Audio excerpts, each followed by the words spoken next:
le 12 avril 61... À la porte de Brandebourg, masquée du côté soviétique par d'immenses panneaux, M. Kennedy a jeté un coup d'œil sur le secteur oriental, qui a tout récemment accentué sa séparation par la création le long du fameux mur d'une zone interdite de 100 mètres de largeur.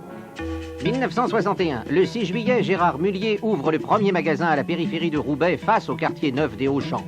30 personnes y travaillent, on trouve tout sous le même toit. Sur le parking, on distribue déjà l'essence.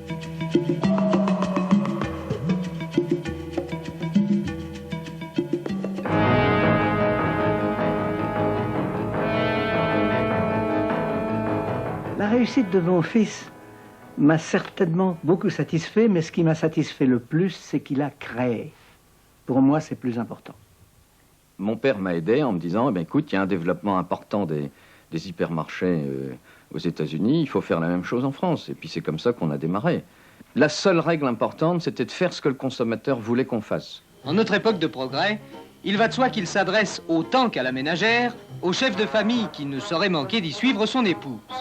La découverte des 1001 ustensiles offerts par un libre service aux convoitises des femmes pratiques ne peut que... Début d'un âge nouveau. Les hommes, les femmes travaillent, les revenus augmentent, le niveau de vie s'accroît, les envies aussi. Avec le crédit à la consommation, les Français s'équipent. Une nouvelle forme de commerce naît. Ne soyez pas un lave-vaisselle, achetez-en un, le meilleur, un Gia 100% automatique. Je faisais pas ce métier-là avant, j'y connaissais rien. J'ai donc dû confier à chacun des missions très spécifiques. Moi, j'avais jamais découpé de la viande. Il a bien fallu que je confie à quelqu'un de découper de la viande. J'avais jamais acheté des fruits et légumes, j'en avais jamais vendu. Il a fallu que je confie à quelqu'un d'autre de le faire. 3 ans, la fulgurance, un chiffre d'affaires multiplié par 10, le personnel triplé, des prix serrés, le discount est la vocation de l'entreprise. Que les esprits inquiets se rassurent, audacieuse, la mode 66 saura éviter les écueils nés de ses propres audaces. Les beaux jours peuvent venir.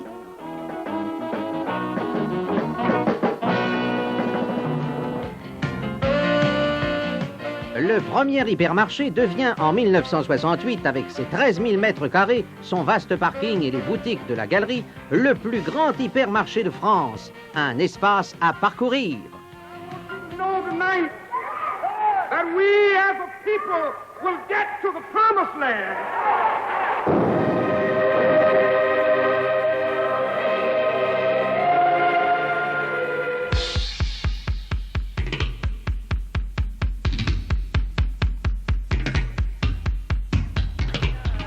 Les événements de mai secouent la France.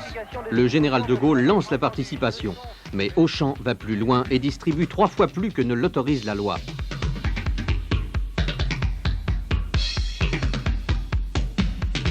Un an après, Auchan installe une galerie marchande autour d'un hyper. L'essence y est en vente libre à prix réduit. Le centre commercial d'aujourd'hui est né.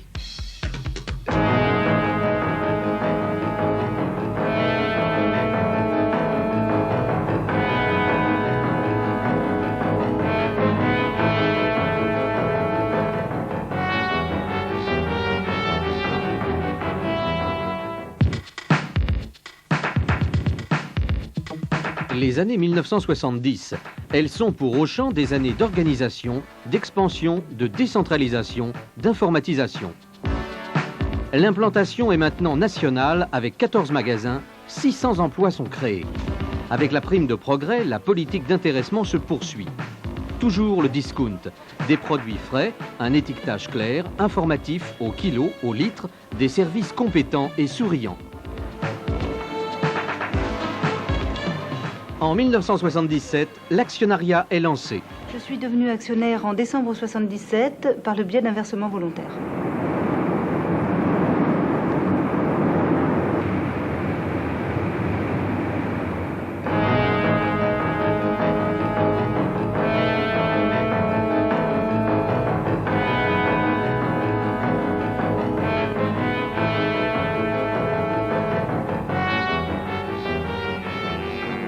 C'est trop salé?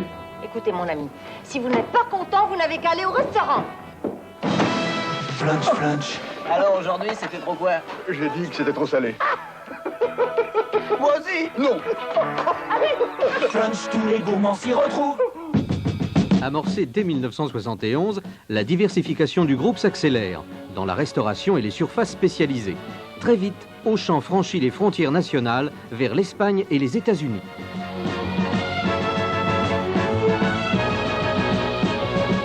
Leroy Merlin, c'est le spécialiste du bricolage, mais aussi le spécialiste du sanitaire, avec plus de 30 modèles disponibles dans votre magasin, Leroy Merlin.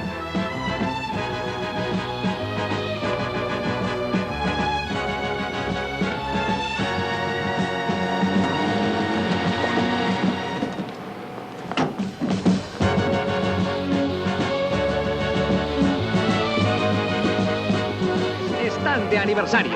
Ven a celebrarlo. Hipermercado Al Campo. Minamos los precios. J'ai peur, si vous voulez, que le régime de Giscard soit appelé à prendre de l'ampleur et que tout le monde crie « Vive l'ampleur ».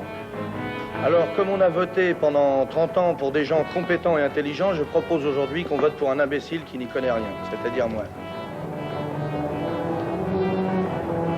Toute sa vie, François Mitterrand restera fidèle au conseil donné par le président Queuille en 1946.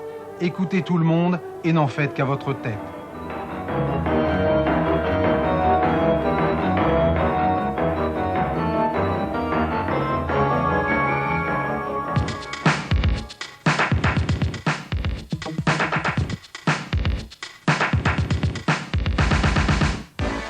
Les années 80 saluent la réussite économique avec un développement qui se poursuit au rythme de 2 ouvertures par an et l'implantation de centres commerciaux maintenant à l'intérieur des villes.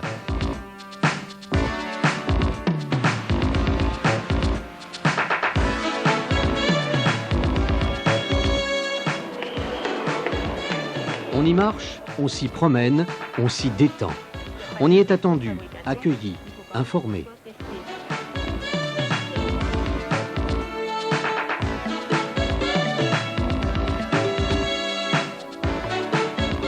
On sait qu'on peut y trouver boucherie, boulangerie et pâtisserie traditionnelle. Auchan fabrique son pain.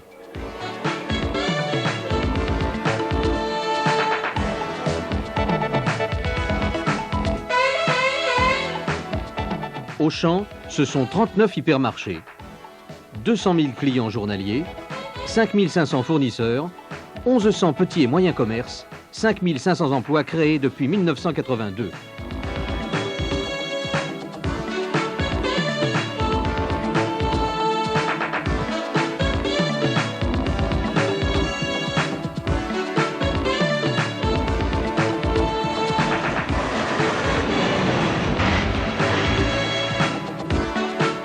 Auchan, c'est une politique de formation et d'information permanente, un institut, des stages.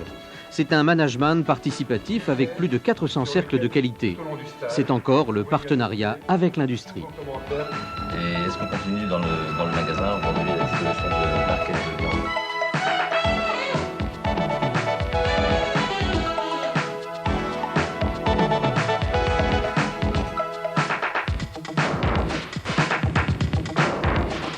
C'est le confort de l'achat, avec la carte Accor et les caisses Scanner.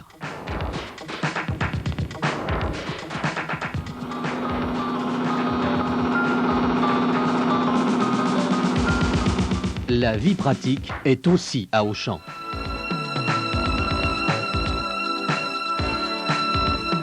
Sur le plan quotidien, je trouve tout ce que je désire. C'est un magasin plaisant.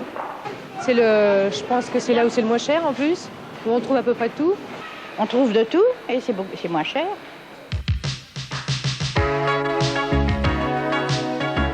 La vie Auchan préserve la qualité, les services et le choix des produits au meilleur prix.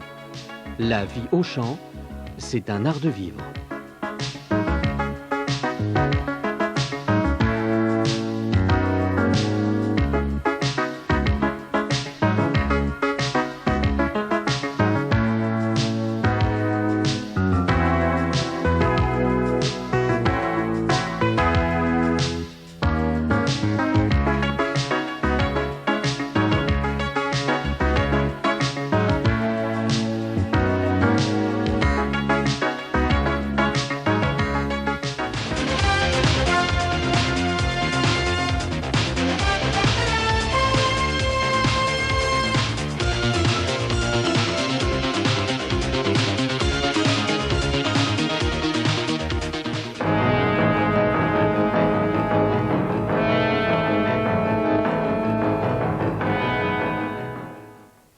Le projet d'Auchan, c'est toute une entreprise au service du consommateur. Les moyens qui ont été employés, qui seront employés dans le futur, sont au nombre de 3. Premièrement, la distribution à marge réduite, parce qu'elle seule permet l'amélioration continue du pouvoir d'achat. Deuxièmement, le dégagement des profits nécessaires pour investir, créer des emplois, innover.